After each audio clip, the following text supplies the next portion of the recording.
ก็หลงหัวใจไอ้ยังวางบ่าวน้องก็หลง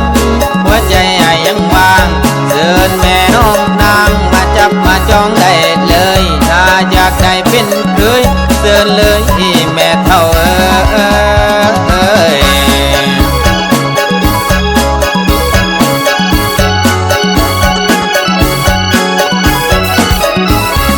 ผู้สาวใดเด้จะเมตตามาหักอายผู้สาวใดเด้จะเมตตามาหักอายอายคนที่หลายลูกสาวให้สาวหน้าหากินผู้กินปลาอยู่ตามนาตามหนองเพียนอยากจะแต่งดองกับนวลน้อง